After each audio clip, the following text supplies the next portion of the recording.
আপনি যদি মক্কি কুরআন অধ্যয়ন করেন দেখবেন ফেরাউনের উল্লেখ বারবার আসছে। আর যখন ফেরাউনের প্রসঙ্গ আসে, ফেরাউন এবং মুসা আলাইহিসসালামের মধ্যকার দ্বন্দ্বের কথা আসে। আসলে তা এজন্যই আসছে যে এর দ্বারা আল্লাহ তুলনা করছেন নবী মুহাম্মদ সাল্লাল্লাহু আলাইহি সাল্লাম মক্কাবাসীদের কাছ থেকে যে আচরণের শিকার হয়েছিলেন, একইভাবে মুসা আলাইহিস সালাম ফেরাউনের কাছ থেকে যে বৈরিতা পেয়েছিলেন তা মোটেও ভিন্ন কিছু ছিল না। সুতরাং এটি একটি তুলনা যা ক্রমাগত দেখা যায় বাস্তবে। এমনকি যখন আপনি কোনো সূরা অধ্যয়ন করবেন বা পড়বেন যেখানে হয়তো ফেরাউনের উল্লেখ রয়েছে, রাসূল সাল্লাল্লাহু আলাইহি সাল্লামের সাহাবীগণ ফেরাউন ও মুসার সম্পর্কে পড়তেন, কিন্তু তারা শুধু ফেরাউন ও মুসা সম্পর্কে চিন্তা করতেন না, তারা তাদের নিজেদের গল্পটিকে এর উপর স্থাপন করতেন যেন একটি অপরটির আবরণ।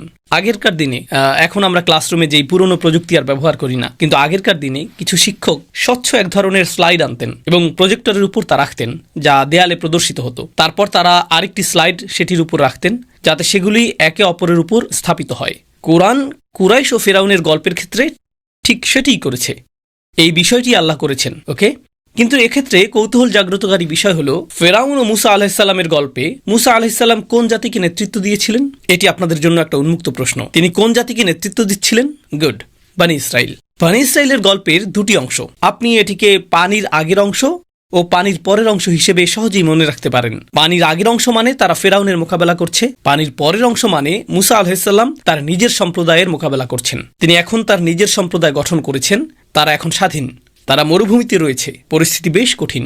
এখন তিনি লক্ষ্য করছেন যে তার সম্প্রদায়ের লোকেরা অর্থাৎ ইমানদাররা, তাদের কেউ কেউ আসলে তিনি যেমনটা ভেবেছিলেন তেমন ইমানদার নয়, আর তারা অহেতুক প্রশ্ন করছে, এমনকি তাকে যন্ত্রণা দিচ্ছে। অন্য কথায় তার নিজ সম্প্রদায়ের মধ্যেই কিছু মুনাফিক ছিল, কিছু লোক তাকে ভিতর থেকে আঘাত করার চেষ্টা করছিল, কিছু লোক তার কর্তৃত্ব খর্ব করার চেষ্টা করছিল, অন্যরা এই নেতিবাচক প্রভাব দ্বারা সহজে প্রভাবিত হচ্ছিল, আর তিনি এই সব কিছুর মোকাবেলা করেছেন।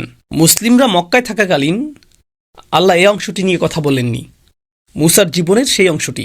কিন্তু আল্লাহ এটা নিয়ে কথা বলা শুরু করেন যখন মুসলিমগণ মদিনায় হিজরত করেন। কারণ রাসূল সাল্লাল্লাহু আলাইহি সাল্লামের সিরাতে তার মিশনের একটি অংশ ছিল মরুভূমি পার হওয়ার আগে আর অন্যটি মরুভূমি পার হওয়ার পরে। ঠিক যেমনটা মুসা আলাইহিস সালামের জীবনেও ছিল, সমুদ্র অতিক্রমের আগে এবং সমুদ্র অতিক্রমের পরে। সমুদ্র অতিক্রমের আগে মুসা আলাইহিস সালাম ফেরাউনের মোকাবেলা করেছেন, আর সমুদ্র অতিক্রমের পরে মুসা আলাইহিসসালাম মূলত আভ্যন্তরীণ সমস্যার মোকাবেলা করেছিলেন, যা ছিল মুনাফিকদের সমস্যা, তার নিজ সম্প্রদায় বনি ইসরাইলের সমস্যা। রাসূল সাল্লাল্লাহু আলাইহি সাল্লাম যখন মদিনায় যান, তিনি কিসের মোকাবেলা করেছেন? তার সবচেয়ে বড় চ্যালেঞ্জগুলোর একটি ছিল মুনাফিকুন, মুনাফিকরা। তারা বাইরের শত্রুর চেয়েও বেশি বিপজ্জনক। বাইরের শত্রুকে সহজে চেনা যায়, কিন্তু অভ্যন্তরীণ শত্রু আপনাকে আঘাত করতে পারে, আক্রমণ করতে পারে, হতাশ করতে পারে, দুর্বল করতে পারে, এমনভাবে যে আপনি পরিষ্কারভাবে ঠেকাতে পারেন না। কারণ তারা আপনার সাথে যোগ দেয় এবং বলে, আমরা তোমাদের মতোই বিশ্বাস করি। সুতরাং মুসলিম সম্প্রদায়ের মধ্যে এটা একটা গভীর আভ্যন্তরীণ সমস্যা। তো আল্লাহ কি করেছেন? আল্লাহ মুনাফিকির বিষয়ে অনেক বেশি আলোচনা করেছেন মাদানী কোরআনে, তাই না? আর মাদানী কোরআনে বনি ইসরাইল ও তাদের সাথে মুসা আলাইহিস সালামের আচরণ কেমন ছিল তা নিয়ে অনেক বেশি আলোচনা করা হয়েছে, যেমন সূরা বাকারা, তাই না? তো আমি আপনাদেরকে যা বোঝাতে চাইছি, ইমানদারদেরকে মুসা আলাইহিস সালামের সত্যিকার অনুসারীদের সাথে তুলনা করা হচ্ছে। ও গ্রিন টি, ওকে, আলোচনা শেষ হওয়ার আগে আমি এটা খাবো না, ঠিক আছে। তো মুসার সত্যিকার অনুসারীদেরকে সাহাবীদের সাথে তুলনা করা হচ্ছে। এক অর্থে কুরাইশদেরকেও ফেরাউনের সাথে তুলনা করা হচ্ছে। মুসলিম সম্প্রদায়ের ভিতরে মুনাফিকদেরকে বনি ইসরাইলের যারা মুসা আলাইহিস সালামকে কষ্ট দিয়েছিল তাদের সাথে তুলনা করা হচ্ছে। অন্য কথায় সেই সময়ের মুসলিমদেরকে বলা হচ্ছে, এগুলো কোনোটাই নতুন না, এইসব আগেও ঘটেছে। তোমরা এমন কিছু করছো না যা আগে কখনো ঘটেনি, এই সবই এর আগে ইতিহাসে ঘটেছে, তাই না? এখন আপনি লক্ষ্য করবেন, বাকারার শুরুতে আল্লাহ মুমিনদের কথা বলেছেন, তারপর তিনি কাফেরদের কথা বলেছেন, আর সবশেষে তিনি মুনাফিকদের কথা বলেছেন। তিনটি দলের কথাই তিনি বলেছেন, তাই না? এরপর সূরার পরবর্তী অংশে আল্লাহ আদম আলাইহিস সালামের কথা উল্লেখ করবেন এবং আদম আলাইহিস সালামের পর তিনি বনি ইসরাইল সম্পর্কে বিস্তারিত আলোচনা করবেন। বনি ইসরাইল সম্পর্কে বিশদ বর্ণনা দেওয়া হবে। তবে কৌতূহল জাগ্রতকারী বিষয় হলো, আল্লাহ যখন বনি ইসরাইলের কথা বলেছেন, তিনি শুধুমাত্র বনি ইসরাইলের কথাই বলেননি, কারণ মদিনার ভেতরে কারা বনি ইসরাইলের মতো আচরণ করেছে? শুধু ইহুদিরাই না, বরং মুনাফিকরাও। তাদেরকে একীভূত করা হয়েছে, এই দলগুলো একীভূত হতে শুরু করেছে। তারপর পরিস্থিতি আরও জটিল হতে শুরু করল। ঠিক জটিল না, বরং ভীতিকর। ভীতিকর বলতে আমি কি বোঝাচ্ছি? যে তিনটি দল সংকটে রয়েছে। না, আসলে দুটি দল, দুটি পৃথক দল। একটি হলো কাফের আর একটি হলো মুনাফিক। পৃথক দুটি দল, কিন্তু কোরআন এগিয়ে যাওয়ার সাথে সাথে আল্লাহ তাদেরকে একটি দল হিসেবেই উল্লেখ করতে শুরু করেন। তিনি তাদেরকে একসাথে উল্লেখ করেছেন।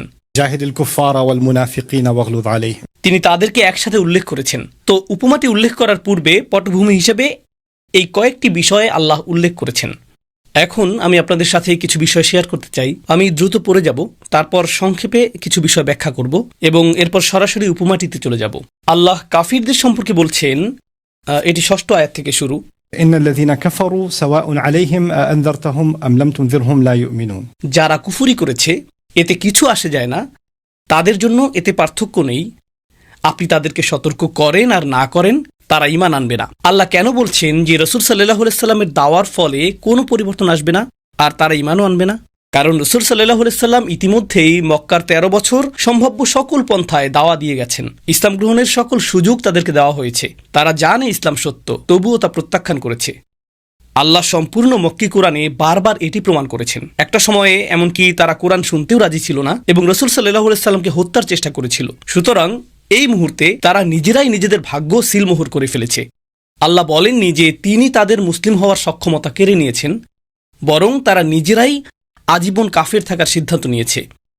এখন আল্লাহ সেই বিষয়ে মন্তব্য করছেন, ختم الله على قلوبهم وعلى سمعهم وعلى أبصارهم غشاوة.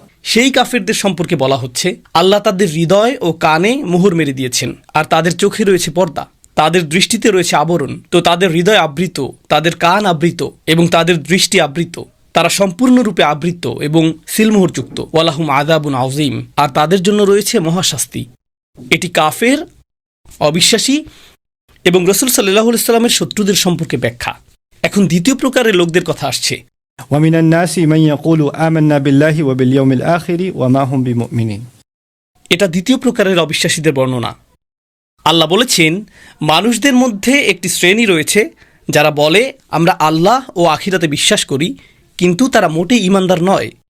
তারা মুখে বলে কিন্তু তারা মোটেই ঈমানদার নয়। প্রথম শ্রেণী ছিল আল্লাযীনা কাফারু, যারা অবিশ্বাস করে। দ্বিতীয় শ্রেণীকে বলা হচ্ছে তারা মোটেই বিশ্বাস করে না। শুনতে প্রথম শ্রেণীর মতোই মনে হচ্ছে, কারণ কারো সম্পর্কে আপনি যখন বলেন তারা বিশ্বাস করে না, শুনে মনে হয় যে তারা অবিশ্বাস করে। কিন্তু আল্লাহ হুবহু একই ভাষা ব্যবহার করেননি। তিনি বলেছেন না, তারা বিশ্বাসের দাবি করে কিন্তু আসলে তারা মোটেই বিশ্বাস করে না। يخادعون الله والذين آمنوا وما يخدعون إلا أنفسهم وما يشعرون. তারা আল্লাহকে প্রতারিত করতে চায়, তারা আল্লাহ এবং ঈমানদারদেরকে ধোঁকা দিতে চায়, আর তারা আসলে নিজেদেরকে ছাড়া অন্য কাউকে প্রতারিত করছে না। ওয়ামা ইয়াশউরুন, অথচ তারা এটা বুঝতেও পারে না। في قلوبهم مرض فزادهم الله مرضا.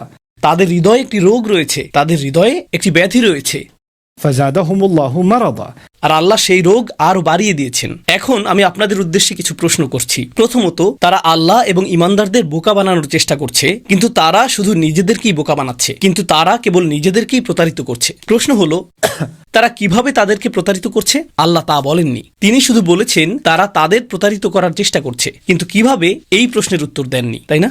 দ্বিতীয়ত, তিনি বলেছেন তাদের অন্তরে একটি রোগ রয়েছে এবং আল্লাহ সেই রোগকে আরো বাড়িয়ে দিয়েছেন। রোগটি কি এবং কিভাবে তা বাড়িয়েছেন তিনি তা বলেননি। তিনি শুধু বলেছেন এটাই তাদের অবস্থা এবং তারা তা বুঝতেও পারছে না। তৃতীয়ত, তিনি বলেছেন إذا قيل لهم لا تفسدوا في الأرض قالوا إنما نحن مصلحون. যখন তাদেরকে বলা হয় পৃথিবীতে বিশৃঙ্খলা সৃষ্টি করো না, পৃথিবীতে সমস্যা তৈরি করো না, তারা বলে আমরা তো শুধু শান্তি স্থাপনকারী, আমরা তো শান্তির পক্ষে কাজ করছি। লক্ষ্য করুন, মুনাফিকদের একটি অদ্ভুত নীতি ছিল। তারা বলতো আমি তো ভেবেছিলাম ইসলাম শান্তির ধর্ম, তাই মক্কাবাসীদের সাথে শান্তিপূর্ণ সমাধানের উদ্দেশ্যে আমাদের আলোচনা করা উচিত। হ্যাঁ, আমি জানি তারা কিছু কাজ করেছে, কিন্তু তা এতটা খারাপ নয়। তারা তো আমাদেরই ভাই, তাহলে আমরা আবার যুদ্ধে যাচ্ছি কেন? যুদ্ধের কি দরকার? যুদ্ধ তো খারাপ জিনিস। আল্লাহ কি যুদ্ধ অপছন্দ করেন না? আর গোপনে তারা কুরাইশদের সাথে চুক্তি করত ও মুসলিমদের ক্ষতি করতে চাইত। যখন তাদেরকে জিজ্ঞেস করা হয় তোমরা কি করছো, মদিনার সরকারকে বিপদগ্রস্ত করছো কেন, রাসূল সাল্লাল্লাহু আলাইহি সাল্লামকে পেছন থেকে ক্ষতি করতে চাইছো কেন? না না না, আমরা শুধু শান্তি চাই, আমরা জনগণের মঙ্গলের জন্য এটা করছি, আমরা বৃহত্তর কল্যাণের জন্য এমনটা করছি। তারা ভীরুতা থেকে এমনটা করছে, কিন্তু এটাকে জনসেবা হিসেবে উপস্থাপন করছে। إنما نحن مصلحون ألا إنهم هم المفسدون. জেনে রাখো, তারাই সমস্ত বিশৃঙ্খলা সৃষ্টি করছে। ওয়ালাকিন লা ইয়াশউরুন, কিন্তু তারা তা বুঝতে পারে না। وإذا قيل لهم آمنوا كما آمن الناس. যখন তাদেরকে বলা হয় ঈমান আনো যেভাবে মানুষ ঈমান এনেছে। অর্থাৎ মুনাফিকদের যখন জিজ্ঞেস করা হয় তোমাদের ইসলাম বা ঈমান কেন সেসব লোকদের মতো নয় যারা আন্তরিকভাবে বিশ্বাস করে, নবীজির অনুসরণ করে, তাকে সন্দেহ করে না, এটাই হলো ঈমানের প্রকৃত রূপ। তোমরা ঈমানের দাবি করো কিন্তু তাদের মতো আচরণ করো না। কেন তোমরা তোমাদের সামনে উপস্থিত এই আদর্শ মানুষগুলোর মতো হতে পারছো না? তারা ঈমানে তোমাদের চেয়ে এগিয়ে, তাদের মতো হও। তারা বলে আনুমিনু কামা আমানা সুফাহা। তারা জবাব দেয় আমাদের কি এই ইডিয়টগুলোর মতো ঈমান আনতে বলছো? সুফাহা বা মূর্খরা যেভাবে বিশ্বাস করে তাদের কথা হলো তুমি কি চাও আমি তাদের মতো ঈমান আনি? মক্কায় তার ভালো ব্যবসা ছিল, তার ভালো একটি ঘর ছিল, একটি সুন্দর পরিবার ছিল, তার বাণিজ্য ছিল, সে এই সব কিছু রেখে মদিনায় চলে এসেছে। এখন সে গৃহহীন, একজন মুহাজিরদের সাথে থাকছে, তার নিজেদের খাবারই জোটে না, তার উপর তার গোটা পরিবার এখন ঘর ছাড়া। সে তো আসলে একজন জিনিয়াস। তুমি কি চাও আমি তাদের মতো হই? এই দৃষ্টান্ত তুমি আমার সামনে দিচ্ছ? আমি জীবন উপভোগ করতে চাই। তারা মক্কা থেকে হিজরতকারী সাহাবীদের দেখে বলতো এই লোকগুলো বেশ বোকা, এরা এগুলো করে নিজেদের জীবন নষ্ট করেছে আর এখন আমাদের জীবনও কঠিন করছে। পরবর্তীতে কোরআনে অন্যত্র তারা বলবে এরা আমাদের জন্য অর্থনৈতিক বোঝা, কেন এদের সাথে আমাদের সম্পর্ক করতে হবে? তো তাদের মানসিকতা ছিল এরকম। তাই যখন তাদেরকে বলা হয় তাদের মতো হও, তারা বলে না ধন্যবাদ, এরা কারো রোল মডেল হতে পারে না, এরা বুদ্ধিমান লোক নয়। ألا إنهم هم السفهاء প্রকৃতপক্ষে তারাই হলো নির্বোধ। ওয়ালাকিল্লা ইয়ালামুন, কিন্তু তারা জানেও না। وإذا لقوا الذين آمنوا قالوا آمنا যখন তারা ইমানদারদের সাথে সাক্ষাৎ করে, তো যখন তারা প্রকাশ্যে মুসলিমদের সাথে মিলিত হয় তারা বলে অবশ্যই আমরাও মুসলিম, আমরাও বিশ্বাস করি। وإذا خلوا إلى شياطينهم কিন্তু যখন তারা তাদের শয়তানদের কাছে ফিরে যায়, অর্থাৎ তাদের গোপন পরামর্শদাতা, শয়তান বলতে বোঝাচ্ছে না যে তারা জিনদের সাথে গোপন বৈঠক করে। কোরআনে আল্লাহ বলেছেন জিনদের মধ্যেও শয়তান থাকে, মানুষদের মধ্যেও শয়তান থাকে, এরা হলো মানুষ শয়তান। তারা তাদের সত্যিকার মিত্রদের কাছে যায়, সেখানে তারা বৈঠক করে আর বলে ইন্নামা নাহনু মুস্তাহজিউন, আমরা শুধু উপহাস করছি। ইন্নামা আকুম ইন্নামা নাহনু মুস্তাহজিউন, আমরা আসলে তোমাদের সাথেই আছি। আমরা সেই বৈঠকগুলোতে যাই প্রদর্শনের জন্য যে আমরা মুসলিমদের সাথে রয়েছি, কিন্তু আমাদের আনুগত্য আসলে তোমাদের প্রতি। আমরা শুধু উপহাস করতে সেখানে যাই, আমরা মুসলিমদের সাথে শুধু খেলা করছি। إنما نحن مستهزئون আর আল্লাহ বলেন الله يستهزئ بهم ويمدهم في طغيانهم يعمهون আর আল্লাহ তাদেরকে নিয়ে খেলা করছেন। বাস্তবে আল্লাহ তাদের সাথে উপহাস করছেন আর আল্লাহ তাদেরকে তাদের বিদ্রোহ অব্যাহত রাখতে দিচ্ছেন। তারা অন্ধের মতো ঘুরছে। আর ইয়ামাউন না বলে ইয়ামাহুন শব্দটি ব্যবহৃত হয়েছে, যা কৌতূহল জাগ্রতকারী। ইয়ামাউন অর্থ তারা দৃষ্টিশক্তিতে অন্ধ, আর ইয়ামাহুন অর্থ হৃদয়ের অন্ধত্ব। সুতরাং তারা অন্ধের মতো ঘুরে বেড়াচ্ছে, তারা নিজেরাও জানে না যে তারা অন্ধের মতো ঘুরছে। ওকে, এখানে এই সব কিছু পরস্পর সম্পর্কযুক্ত, কারণ তথ্যগুলো পরিমাণে বেশি মনে হলেও সব কিছু একত্রে সংযুক্ত হয়ে মিলিত হচ্ছে। أولئك الذين اشتروا الضلالة بالهدى فما ربحت تجارتهم وما كانوا مهتدين তারা সেই লোক যারা হিদায়েতের বিনিময়ে পথভ্রষ্টতা ক্রয় করেছে। তাদের কাছে হিদায়েত ছিল, তারা তা পরিত্যাগ করেছে এবং পরিবর্তে পথভ্রষ্টতা গ্রহণ করেছে। তাদের এই ক্রয়, তাদের ব্যবসা তাদের জন্য কোনো লাভ বয়ে আনেনি। এটি একটি লাভজনক ব্যবসা ছিল না, আর তারা শুরু থেকেই হিদায়েতের প্রতি অঙ্গীকারবদ্ধ ছিল না। এখন আমি আপনাদের সাথে কিছু সংক্ষিপ্ত নোট শেয়ার করব, যা আমি ব্যাখ্যা করতে চাই। প্রথম বিষয়, আমি আপনাদের বলেছিলাম যে তাদের মধ্যে এমন লোক রয়েছে যারা বলে তারা বিশ্বাস করে, কিন্তু প্রকৃতপক্ষে তারা মোটেই বিশ্বাস করে না। 8 নম্বর আয়াতে এখানে আল্লাহ নিজেই জবাব দিচ্ছেন। প্রশ্ন আসে তারা মোটেই বিশ্বাস করে না বলতে কি বোঝানো হয়েছে? কিভাবে কেউ বলতে পারে যে বিশ্বাস করে অথচ সে মোটেই বিশ্বাস করে না? কিভাবে আমরা তা জানবো? আল্লাহ নিজেই 14 নম্বর আয়াতে তা ব্যাখ্যা করেছেন। 14 নম্বর আয়াতে তিনি বলেন যখন তারা মুমিনদের সাথে সাক্ষাৎ করে তখন তারা বলে আমরা বিশ্বাস করি, কিন্তু যখন তারা গোপনে তাদের শয়তান নেতাদের কাছে যায় তখন তাদেরকে কি বলে? আমরা শুধু মজা করছিলাম, অর্থাৎ আমরা মোটেই বিশ্বাস করি না। তারা তা নিজেরাই স্বীকার করে। তো আল্লাহ তা প্রকাশ করে দিয়েছেন এবং পরবর্তীতে ব্যাখ্যা করেছেন। প্রসঙ্গত তারা শুধু মুখেই ঈমানের কথা বলে, কিন্তু তাদের গোপন বৈঠকগুলো সম্পর্কে তোমরা জানো না, আল্লাহ তা জানেন। তো আল্লাহ পর্দার আড়ালে ঘটে যাওয়া বিষয়গুলো উন্মোচন করেছেন। তারপর স্মরণ করে দেখুন, তারা বলেছিল তারা আল্লাহকে বোকা বানানোর চেষ্টা করে, তারা আল্লাহ ও ঈমানদারদের প্রতারিত করার চেষ্টা করে, কিন্তু তারা নিজেদের ছাড়া অন্য কাউকেই প্রতারিত করছে না। ঠিক একইভাবে তারা যখন ফিরে এসে বলে আমরা শুধু মজা করছিলাম, এটা আমাদের মনের কথা না, জবাবে আল্লাহ বলেন তারা নিজেদের ছাড়া কাউকেই প্রতারিত করছে না। এরপর শেষে আল্লাহ বলছেন না, তারা কারো প্রতি উপহাস করছে না, বরং আল্লাহই তাদেরকে উপহাস করছেন। তারা নিজেদেরকেই বোকা বানাচ্ছে এবং তারা নিজেরাই এই উপহাসের লক্ষ্যবস্তু। ويمدهم في طغيانهم يعمهون এখানে সবচেয়ে কৌতূহল জাগ্রতকারী উদাহরণ হলো আল্লাহ বলেছেন তাদের হৃদয়ে একটি রোগ রয়েছে এবং আল্লাহ তাদের রোগকে আরো বৃদ্ধি করেন। আল্লাহ তাদের রোগকে বাড়িয়ে দেন, তাই না? তাদেরকে বলা হয় তোমাদের জন্য উত্তম আদর্শ রয়েছে, তাদের অনুসরণ করো। যদি কারো মনে কিছুটা হলেও খারাপ লাগে, আমরাও তাদের মতো হওয়া উচিত। আমি জানি না কেন আমি তাদের মতো নই। তারা এটাও বলতে পারে যে আমার আরো ভালো করা উচিত, আমি সর্বোচ্চ চেষ্টা করব। কিন্তু কেউ যখন তার রোগে এতটাই অগ্রসর হয়ে যায় যে যখন অনুকরণীয় আদর্শ হওয়ার যোগ্য কোনো মানুষকে দেখে, তখন সেই মানুষের কাছ থেকে অনুপ্রাণিত হয়ে আরও উত্তম হওয়ার পরিবর্তে তার নীতি হয় আক্রমণই সর্বোত্তম প্রতিরক্ষা। নিজের দুর্বলতা স্বীকার করার পরিবর্তে সে এই রোগে এতটাই আক্রান্ত যে সে আদর্শ মানুষটির উদ্দেশ্যে বলে, এই বোকাকে, একে অনুসরণ করব? মাফ করো, ধন্যবাদ, তোমার হেদায়েত তোমার কাছেই রাখো। পথভ্রষ্টতায় তারা এত দূর এগিয়ে গেছে। এখন এটি বেশ খারাপ। বর্ণিত এই অবস্থা বেশ খারাপ। উপমার প্রসঙ্গে যাওয়ার আগে আমি চাই আপনারা দুটি গুরুত্বপূর্ণ বিষয় উপলব্ধি করুন। প্রথম বিষয়টি হলো, তারা মনে করে তারা সত্যিই চতুর। আপনি যদি এই আয়াতগুলো লক্ষ্য করেন, তারা মনে করে যে তারা একটি দ্বৈত খেলা খেলছে। তারা মুসলিমদের সম্পর্কে এমন ধারণা দিচ্ছে যে মুসলিমরা এতটাই বোকা, মুসলিমরা ধরতে পারবে না। তো তারা এই দ্বৈত খেলা খেলবে এবং অন্য স্থানে আনুগত্য প্রদর্শন করবে, আর কেউ তা বুঝতে পারবে না। তারা খুব চতুর, তারা অতি চালাক ও কূটকৌশলপূর্ণ।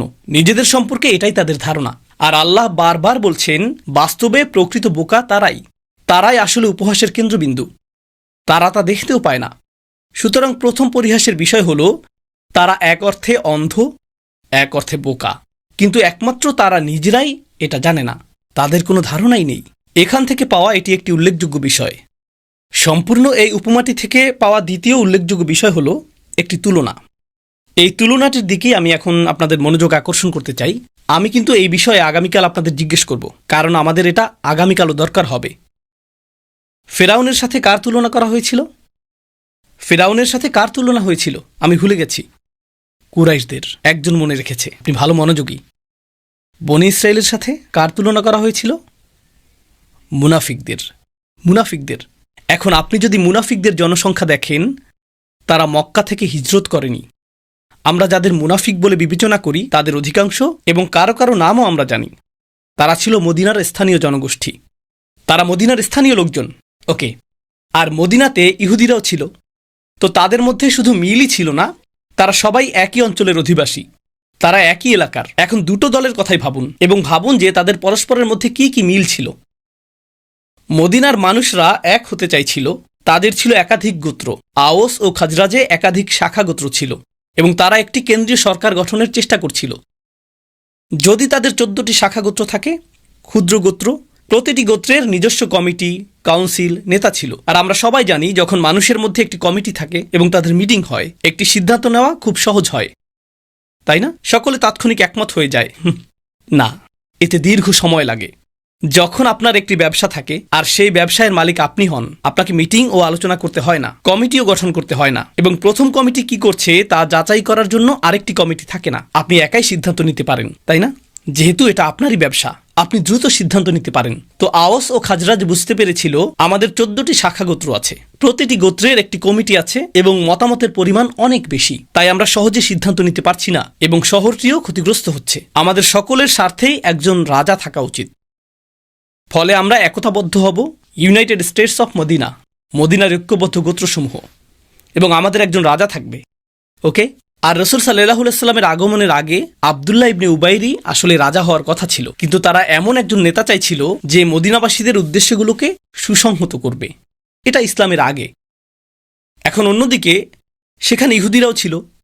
ইহুদিরা ছিল এমন সম্প্রদায় যাদের প্রত্যেক প্রজন্মে একজন নবী দেওয়া হয়েছিল। একটি বর্ণনায় রাসূল সাল্লাল্লাহু আলাইহি ওয়াসাল্লাম আমাদের বলেছেন, কুল্লামা হালাকা নাবিয়্যুন খলাফা নাবিয়্যুন। একজন নবী মারা গেলে অন্যজন তার স্থলাভিষিক্ত হতেন। কুরআনও বলছে, قفينا على آثارهم برسلنا। আমি রাসূল প্রেরণ করেছি শিকলের করার মতো, একজন নবী, এরপর আরেকজন, এরপর আরেকজন, এরপর আরেকজন। উদাহরণস্বরূপ আমাদের জানা গল্পেও ইব্রাহিম আলাইহিস সালাম, এরপর ইসাক আলাইহিস সালাম, এরপর ইয়াকুব আলাইহিস সালাম, এরপর ইউসুফ আলাইহিস সালাম। কি ঘটছে? একের পর এক زكريا عليه السلام، يحيى عليه السلام، عيسى عليه السلام। একের পর এক মুসা আলাইহিস সালামের সাথেই হারুন আলাইহিস সালাম। একটি ধারাবাহিকতা, নিরবিচ্ছিন্ন একটি পরম্পরা চলছে। এমনকি মুসা আলাইহিস সালামের গল্পের শেষের দিকেও إذ قال موسى لفتاه। সেই যুবক সম্পর্কে কিছু তাফসীরকারকদের মতামত যে তিনি আসলে একজন নবী, ইউশা। তো ঈসা আলাইহিস সালাম পর্যন্ত নবুয়তের এই ধারাবাহিকতা অব্যাহত ছিল। বনী ইসরায়েলের শেষ নবী অর্থাৎ তাদের কাছে আসা সর্বশেষ নবী ছিলেন ঈসা আলাইহিসসালাম। তো 6 শতাব্দী ধরে কোনো নবী তাদের কাছে আসেনি, এমনকি তাদের কাছেও আসেনি। আর তারা এটা বুঝতে পেরেছে। কেউ কেউ বলে যে নবীজির 400 বছর আগে অথবা 700-800 বছর আগে আরেকজন নবী এসেছিলেন। ইহুদিদের বর্ণনায় তারা শেষ নবীর কথা উল্লেখ করেছে, তারা সর্বশেষ নবীর অপেক্ষায় ছিল। তাদের কিছু আলেম এমনকি বলেছেন বিরতিটি যেহেতু এত বড়, এর অর্থ সর্বশেষ রাসূল আসছেন। এবং তারা তাদের বর্ণনা অনুযায়ী সর্বশেষ রসুল সম্পর্কে একটি বিষয় জানত, সর্বশেষ রসুল আসবেন এবং তিনি আমাদের সবাইকে বিজয়ের দিকে নিয়ে যাবেন। সর্বশেষ রসুল সম্পর্কে এটাই ছিল তাদের বিশ্বাস। এখন তাদের অনেকেই, মূলত তাদের কিছু ইতিহাসবিদ বিশ্বাস করত যে তিনি মদিনায় আসবেন। তাই কিছু ইহুদি পরিবার মদিনায় চলে এসেছিল, কারণ তারা তাদের বর্ণনাগুলো থেকে জেনেছিল যে শেষ নবী এখানেই আসবেন এবং তিনি বিজয়ের পথে তাদেরকে নেতৃত্ব দেবেন। মদিনার জনগণ এবং ইহুদিদের মধ্যে কোথায় মিল ছিল? তারা উভয়ই ঐক্যের প্রতীক, একটি নেতৃত্বের প্রত্যাশা করছিল যিনি তাদেরকে বিজয় এনে দেবেন, তাদেরকে রক্ষা করবেন, তাই না? তারা উভয়ই এমনটা খুঁজছিল। সুতরাং তাদের মধ্যে এই মিলটি ছিল যা কৌতূহল জাগ্রতকারী। তাদের আর কি মিল ছিল? তাদের নিজেদের মধ্যে প্রচুর সংঘর্ষ হতো, এদেরও নিজেদের মধ্যে অনেক লড়াই হতো। তারা নিজেদেরকে অধিক বুদ্ধিমান আর অধিক জ্ঞানী মনে করত, ইহুদিরাও নিজেদেরকে অধিক বুদ্ধিমান ও জ্ঞানী মনে করত। ইহুদি বা জেন্টাইলদের ব্যাপারে ইহুদিদের সমস্যা ছিল, সেই রসুল আমাদের মধ্য থেকেই হতে হবে, আমাদের মধ্য থেকেই একজনকে হতে হবে। যখন নবী সাল্লাল্লাহু আলাইহি সাল্লাম মদিনায় গেলেন, তিনি কি মদিনার স্থানীয় নাকি অভিবাসী ছিলেন? তিনি ছিলেন অভিবাসী। সো তার ব্যাপারে ইহুদিদের সমস্যা ছিল, কারণ তিনি ইহুদিদের মধ্য থেকে নন। আর তার ব্যাপারে মদিনার রাজনীতিবিদদেরও সমস্যা ছিল, কারণ তিনি মদিনার জন্মগত বাসিন্দা বা কোনো গোত্রের সদস্য নন। কিভাবে আমরা মক্কার একজন বিদেশিকে আমাদের সরকার প্রধান বানাবো? আর তার মন্ত্রিসভার সবাই তো মক্কার মানুষ। হঠাৎ এসব কি শুরু হলো? সুতরাং এক অর্থে রাসূল সাল্লাল্লাহু আলাইহি সাল্লামকে নিয়ে তাদের সমস্যা উভয় পক্ষের জন্যই অত্যন্ত সাদৃশ্যপূর্ণ, উভয় পক্ষের জন্যই একই ধরনের সমস্যা। তো আল্লাহ যখন এই আয়াতে মুনাফিকদের বর্ণনা করছেন, তখন এক অর্থে মুনাফিকদের উদ্দেশ্যে কথা বলার সময় ইহুদি সম্প্রদায়ের দিকেও ইঙ্গিত করা হচ্ছে। কারণ যখন আমরা সূরা বাকারায় ইহুদিদের বর্ণনা পাঠ করব, তখন দেখবেন نؤمن بما أنزل علينا ويكفرون بما وراءه তারা বলে আমাদের প্রতি যা নাজিল হয়েছে তাতে আমরা বিশ্বাস করি। আর আল্লাহ বলছেন না, তারা অবিশ্বাস করে। তারা বলে আমরা বিশ্বাস করি। মুনাফিকরা কি বলে? আমরা বিশ্বাস করি। আল্লাহ বলেছেন ওমা হুম বিমুমিনিন, তারা মোটেও বিশ্বাসী নয়। তারপর ইউখাদিউনাল্লাহা ওয়াল্লাযীনা আমানু, তারা আল্লাহ ও ঈমানদারদের ধোঁকা দিতে চায়। পরবর্তীতে সূরা বাকারায় ইহুদিদের পক্ষ থেকে এই ধোঁকাবাজির কিছু নিদর্শন আপনারা দেখতে পাবেন।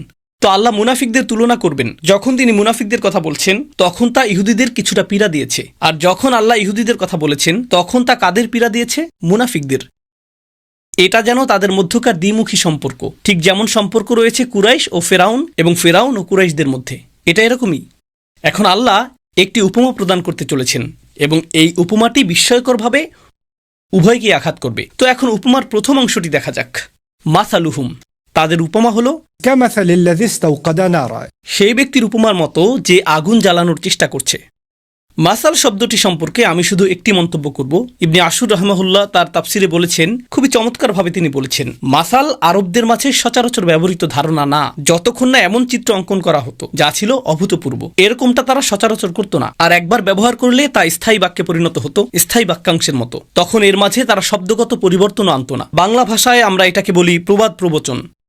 প্রবাদগুলো অপরিবর্তিত থাকে, আপনি এর শব্দমালা পরিবর্তন করেন না, যেমন আছে তেমনই রাখেন, তাই না? তো মাসাল শব্দটি এমন কিছু বোঝাতে ব্যবহৃত হতো যা এত শক্তিশালী যে তারা জানতো যে এটি বারবার প্রতিধ্বনিত হতে থাকবে। সুতরাং যে কেউ মাসাল তৈরি করতে পারত না। এটি আসলে هي مقولة عند العرب আর এজন্যই তাদের বিখ্যাত উক্তিগুলো মাসাল নামে পরিচিত, সেগুলো আমসাল নামে পরিচিত।